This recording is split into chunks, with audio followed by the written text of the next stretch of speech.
Fala comigo, pessoal. Dois ETFs que você provavelmente não conhece, grande parte das pessoas não conhece, que tem a possibilidade de ultrapassar a rentabilidade do S&P 500.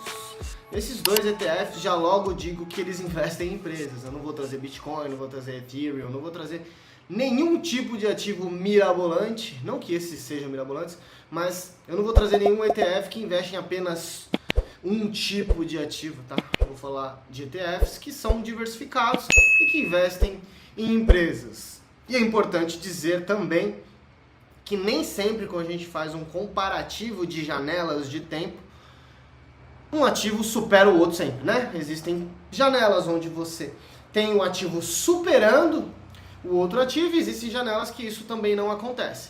Principalmente quando a gente olha para a volatilidade, o quanto que você está tendo de variação, de cota naquele ativo e tudo mais.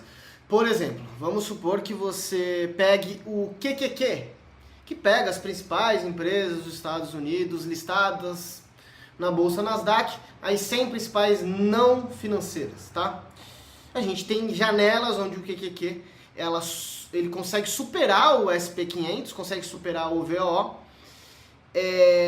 principalmente se a gente pegar aí nos últimos 15, 20 anos, onde as empresas de tecnologia que estão contidas no QQQ puxaram ele muito para cima. E existem, claro, períodos, dependendo qual a janela que você está pegando o ETF, está pegando aquele índice, que ele não vai conseguir superar. Tá? Então é importante a gente deixar isso muito claro, e é por isso que a gente sempre fala em diversificação. A gente vai trazer dois ativos aqui que faz sentido você utilizar na sua carteira, também compondo, também diversificando, usando como um instrumento para você trazer mais ativos para a carteira de vocês. Vamos lá, sem mais delongas, já falei pra caramba aqui, fiz um breve disclaimer que é importante, porque se você é novo por aqui, você ainda não me acompanha, você provavelmente não conhece algumas coisas que eu falo na real pra você. Inclusive, se você ainda não tá inscrito, clica aqui embaixo, ó, vermelhinho, se inscreve, ativa a notificação, já deixa o like no vídeo também se você tá gostando do jeito que eu falo, enfim. Bom, vamos lá. Primeiro ativo que eu quero falar hoje aqui é o ETF IJS.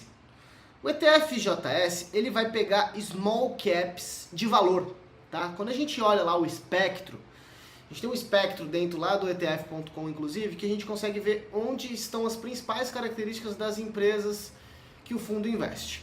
Lá a gente pode ver, no caso do IJS, que ele vai ter empresas de pequeno porte e empresas de valor, ou seja, aquelas empresas baratas. Valor, baratas. Growth, crescimento, empresas caras. A bibliografia fala isso, tá?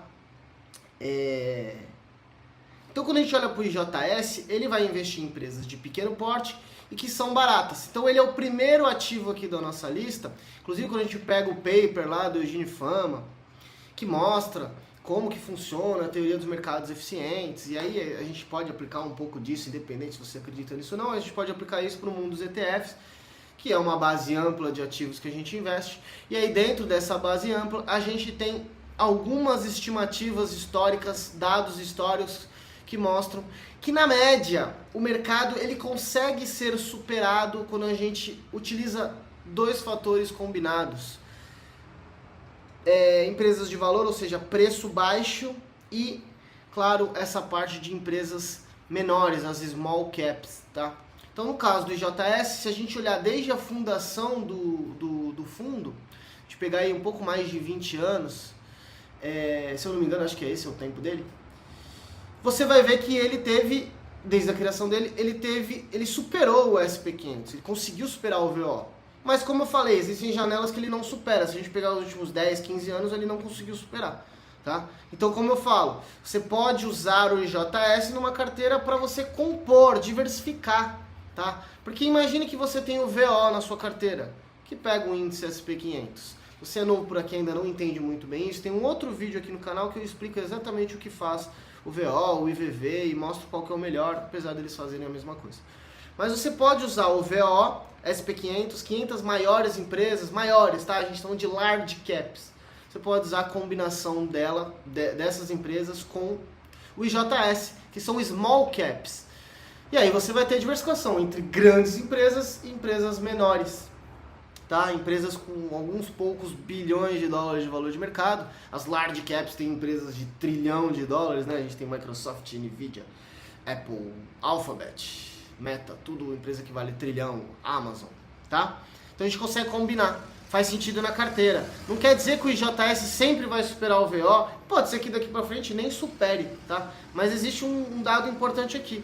Como as taxas de juros tendem a cair para os próximos anos, se a inflação estiver controlada, small caps podem surfar essa onda e podem se beneficiar disso. Inclusive o JS ele tem uma concentração em empresas financeiras. Tá? Isso traz uma diversificação legal, já que o VO, o SP500 hoje, as large caps, tem uma concentração maior em tecnologia. Tá bom? Beleza, esse é o nosso primeiro ativo, IJS. Já falei dele aqui no canal de outra forma, já expliquei como analisar, tá? Inclusive, se inscreve aqui no canal, dá uma olhadinha na playlist e vê a playlist sobre ETFs que você vai conseguir aprender por conta própria a analisar o ETF só vendo os meus vídeos, tá? Bom, esse é o nosso primeiro ETF da noite. O segundo ETF é o IJJ. O IJJ ele vai pegar mid caps. Se eu falei que o IJS pega small caps de valor, o IJJ vai pegar mid caps, empresas de médio porte, também de valor, tá? E se a gente olhar a janela de tempo, pegar ali desde a criação do IJJ, ele performou melhor do que o JS e melhor do que o SP500. Então é um ativo que em uma janela específica, né, uma janela mais longa de tempo, conseguiu superar a média das maiores empresas dos Estados Unidos. Agora, se você pegar nos últimos 10, 15 anos, o IJJ ele não supera, principalmente porque as grandes corporações, as empresas tech subiram muito seu valor de mercado e puxaram muito o SP500 para cima. E como o IJJ tem mid cap dentro do seu portfólio, o IJS tem small caps dentro do seu portfólio, você pode combinar as duas com o SP500, com o VO. Ou seja, você vai ter large caps, você vai ter mid caps e você vai ter small caps. É uma boa diversificação, tá? Não quer dizer que você tenha que fazer exatamente isso com a sua carteira.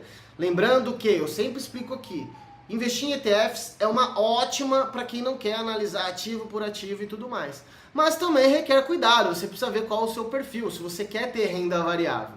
Porque small caps e mid caps costumam ter uma volatilidade maior do que, por exemplo, as large caps. Quando a gente olha a relação entre volatilidade, ou seja, o quanto que o preço das ações estão variando, a gente vai ver que essas empresas menores elas tendem a ser mais voláteis, tá? Você corre um risco um pouco maior, porque a volatilidade, dependendo do espectro, dependendo da forma que a gente analisa, pode ser colocada como risco, porque imagina que você tem um ativo caindo muito, você quer se livrar dele, então isso é um ponto importante de atenção, tá?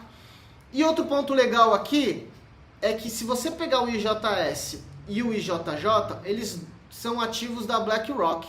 E se eu não me engano, eles têm uma taxa de administração um pouquinho mais elevada. O equivalente deles, da Vanguard, por exemplo, tem uma taxa de administração mais baixa, tá? Então é só você dar uma olhadinha lá no site etf.com e digitar IJS e digitar IJJ e ver quais são os ativos que fazem a mesma coisa, que seguem praticamente o mesmo índice.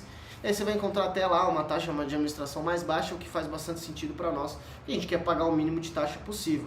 Tiago, então por que você está trazendo os dois se existem outros com taxas mais baixas? Porque eles são os mais famosos. Eles são aqueles que têm Asset Under Management maior, com mais ativos, com bilhões e bilhões de dólares sob gestão, porque eles são mais conhecidos, têm mais liquidez, o mercado conhece mais esses dois ativos, e aí a gente acaba trazendo aqueles que as pessoas conhecem mais. Talvez você não conheça, talvez nós brasileiros não conheçamos, mas lá nos Estados Unidos eles conhecem, tá? E eu aqui tenho a missão de trazer para vocês aquilo que de fato vai funcionar na carteira de investimento de vocês, que é investir em dólar, investir em bons ETFs ou até investir em bons ativos. É isso que a gente fala exatamente aqui no canal, para que você saiba exatamente aquilo que você tem que fazer, tá? Então, se você é novo por aqui, se é maluco, se você ainda não se inscreveu, clica aqui embaixo, se inscreve, ajuda a gente a se tornar o canal mais seguido aqui do YouTube, para eu conseguir mostrar para o mundo